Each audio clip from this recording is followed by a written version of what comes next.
Welcome to మలిన్ kitchen. ఈ రోజైతే మనం చలికాలంలో హల్వా చేసుకున్నామండి. చలికాలం హల్వా అయితే సూపర్ టేస్టీగా చాలా బాగుంటుందండి. మనం పుల్ మక్కాన వేసాం, అలాగే గోను బెల్లం అన్నీ హెల్దీ అయినట్టే వేసామండి. మనం ఇలా చేసి పెట్టుకొని మనం డైలీ 2 చెంచాలు, పెద్దవాళ్ళైనా చిన్నగా పిల్లలైనా ఎవరైనా తినొచ్చండి. అంత హెల్దీది, అంత శక్తి అయినది. మీరు తప్పకుండా ట్రై చేయండి ఈ చలికాలం హల్వా అయితే. ఈ రెసిపీ నచ్చితే లైక్, షేర్, కామెంట్, సబ్స్క్రైబ్ చేయండి. మర్చిపోకండి మీ ఫ్రెండ్స్కి షేర్ చేయండి. వీడియో చూడాలంటే నోటిఫికేషన్ ఆన్ చేసుకోండి. వీడియో అయితే పూర్తిగా చూడండి. వీడియోలో ఎలా చేసామో అలాగే చేయండి. చలికాలం హల్వా అయితే అదిరిపోతుందండి. చూడండి ఎంత బాగుందో, టేస్ట్ చూసాను నేను, చాలా టేస్టీగా ఉంది. బాగా చూడండి. వీడియోకి టార్గెట్ 50 లైక్స్ అండి. తప్పకుండా లైక్ చేసి ఫుల్ వీడియో చూసేయండి. బాగా చూడండి, అదిరిపోయింది. Thank you.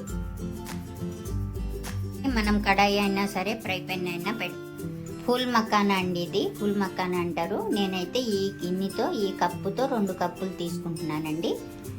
ఫుల్ మక్కానా చాలా హెల్తీ మక్కానా అండి ఇది. ఇప్పుడు మనం ఈ కడాయిలో వేసేసుకోవాలి 2 కప్పులని. మనం ఈ 2 కప్పులు కూడా వేసుకొని మనం బాగా వేయించుకుందామండి. ఇలాగా డ్రై రోస్ట్ చేసుకోవాలండి. ఇలాగ వేయించుకోవాలండి. సరిపోయింది మనకు. ఇప్పుడు మనం ప్లేట్లో తీసుకుందాం. కొద్దిగా చల్లారించుకొని అప్పుడు మిక్సీ పెడదాం. అదే కడాయిలో మనం చూడండి నువ్వులండి, తెల్ల నువ్వులు నేను తీసుకున్నానండి. ఒక 1/2 కప్పు తీసుకున్నాను. ఇందులోనే వేసుకోవాలి, వేసుకొని వేయించుకోవాలి. చూడండి ఇలా మనం బాగా వేయించుకోవాలి. చూసారా, బాగా వేగిపోయి చిటిపట్లాడుతూ ఉంటాయి. ఇప్పుడు మనం స్టవ్ ఆఫ్ చేసేసుకుందామండి. ఆఫ్ చేసుకొని బాగా చల్లారిపోయిన తర్వాత మనం మిక్సీ జార్లో వేసుకుందాం. 2 చల్లారిపోయినాయండి మఖానా. మనం మిక్సీ పెడదాం.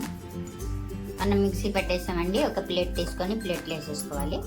అలాగే నువ్వులు కూడా పెడదామండి. 2 పొడి పట్టామండి నువ్వులుని, ఇది మఖానా. ఇప్పుడు మనం కడాయి పెట్టాలండి. స్టవ్ మీద పెట్టుకొని ఇందులో ఒక 2 చెంచాల నెయ్యి అయితే వేసుకోవాలి. 2 చెంచాలు వేసుకున్నాక మనకు బాగా వేడెక్కాలి నెయ్యి అయితే. ఇప్పుడు ఇందులో మనం చూడండి గోన్ అండి. నేనైతే గోన్ అయితే ఒక 1/2 కప్పు తీసుకున్నాను. ఈ రకం 2 రకాలు ఉంటాయండి. గోన్ కదీరా ఉంటుందండి, అది పెద్దగా జల్లి మాదిరి అవుతుంది. ఈ శీతాకాలంలో మనం ఈ గోన్ తీసుకోవాలి. ఈ గోన్ని మనం ఇందులో వేసుకోవాలి. వేసుకొని బాగా వేయించాలి. చూడండి మనకు బాగా ఏగిపోయింది, చూసారా గోన్ అయితే. ఇప్పుడు మనం ఇందులో పాలు వేసుకోవాలండి. ఒక 3 కప్పులు పాలు అయితే వేసుకోవాలి. 3 కప్పులు వేసుకున్న తర్వాత మనం బాగా కలుపుకుంటా ఉడికించుకోవాలి. మెత్తగా ఉడికిపోతుందండి గోన్ అయితే మనకు. చూడండి మనకైతే గోన్ అంతా బాగా మెత్తగా ఉడికిపోయింది, చూసారా. ఇప్పుడు మనం ఇందులో ఈ పొడిని చేసి పెట్టుకున్నాం కదండి మఖానా నువ్వులు, ఈ పొడిని మనం ఇందులో వేసేసుకోవాలి.